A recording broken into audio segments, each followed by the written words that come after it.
Di ujung barat Jawa, tempat Selat Sunda membentang bagai gerbang samudra, terhampar sebuah negeri yang pernah menjadi cahaya peradaban Islam Nusantara. Udara lembab pantai bercampur dengan aroma lada yang tajam.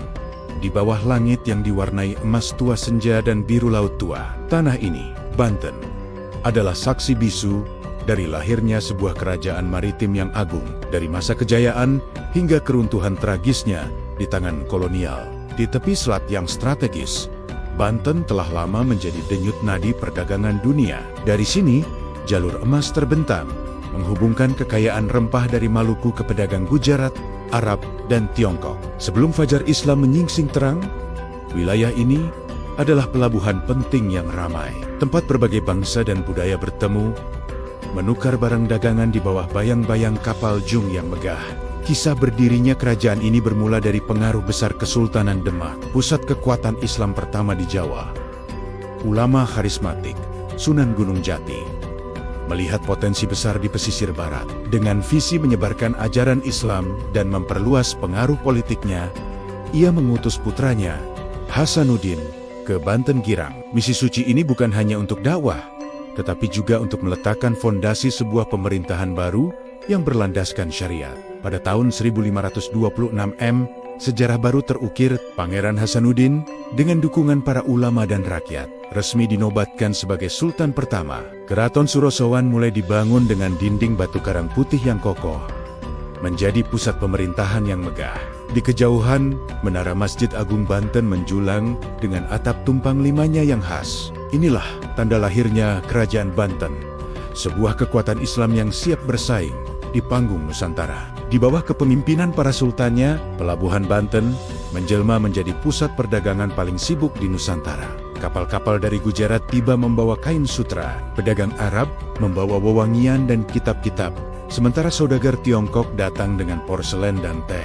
Di dermaga kayu yang kokoh, lada, cengkih, dan pala diturunkan dan dinaikkan menjadi komoditas utama yang mendatangkan kemakmuran tak terhingga. Banten menjadi kota kosmopolitan yang agung, tempat kekayaan dan ilmu pengetahuan tumbuh subur. Puncak kejayaan Banten tiba pada masa pemerintahan Sultan Ageng Tirtayasa. Sosoknya agung dan berwibawa, seringkali berdiri di beranda istana memandang laut lepas. Dadanya yang bidang dihiasi kalung rantai besar keemasan, sementara kain tenun merah marun dan selendang emas melambangkan kekuasaannya. Ia memperluas wilayah kekuasaan hingga ke Lampung dan sebagian Sumatera Selatan, membangun sistem irigasi untuk pertanian, dan memperkuat armada laut dengan kapel-kapel perang yang disegani.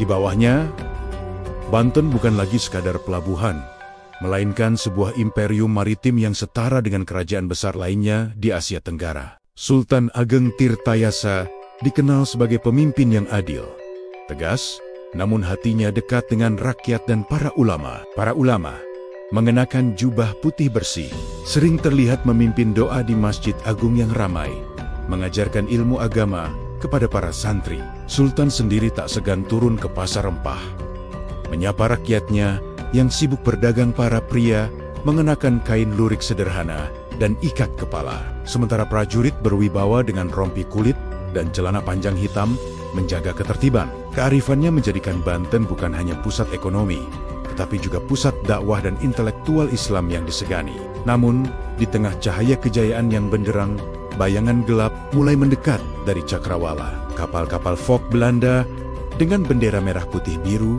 mulai berdatangan.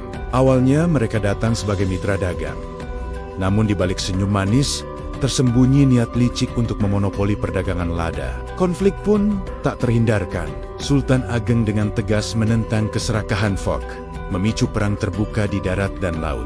Tragedi terbesar datang bukan dari musuh di luar, melainkan dari dalam istana. Fok dengan tipu dayanya berhasil mengadu domba Sultan Ageng Tirtayasa dengan putra mahkotanya sendiri. Sultan Haji tergoda oleh janji kekuasaan penuh yang ditawarkan Belanda. Sultan Haji bersekutu dengan Foch untuk melawan ayahnya. Perang saudara yang memilukan pun meletus, merobek jantung kerajaan Banten. Prajurit yang seharusnya berbaris tegak melawan penjajah, kini saling berhadapan di alun-alun keraton. Setelah konflik internal yang menguras tenaga dan campur tangan Belanda yang semakin dalam, Sultan Ageng Tirtayasa akhirnya ditangkap dan diasingkan. Banten kehilangan pemimpinnya yang paling gigih dan berwibawa. Kedaulatan kerajaan perlahan-lahan terkikis. Sultan-sultan berikutnya hanyalah boneka di tangan Foch. Tak lagi memiliki kuasa atas pelabuhan dan perdagangan yang pernah menjadi sumber kebanggaan mereka. Keruntuhan total akhirnya tiba pada tahun 1813 di bawah pemerintahan kolonial Inggris yang dipimpin oleh Raffles dan kemudian dilanjutkan oleh Belanda. Sistem Kesultanan Banten dihapuskan sepenuhnya. Keraton Surosowan yang megah dihancurkan, menyisakan puing-puing dinding batu karang sebagai saksi bisu. Cahaya Islam di ujung barat Jawa itu pun padam di bawah cengkeraman kolonialisme. Kini kerajaan Banten telah tiada, namun warisannya tetap abadi. Masjid Agung Banten dengan menaranya yang ikonik masih berdiri kokoh, menjadi pusat spiritual bagi rakyat Banten. Reruntuhan Keraton Surosowan dengan halaman luas dan kolam airnya yang pernah jernih menjadi pengingat akan kejayaan maritim yang pernah dicapai.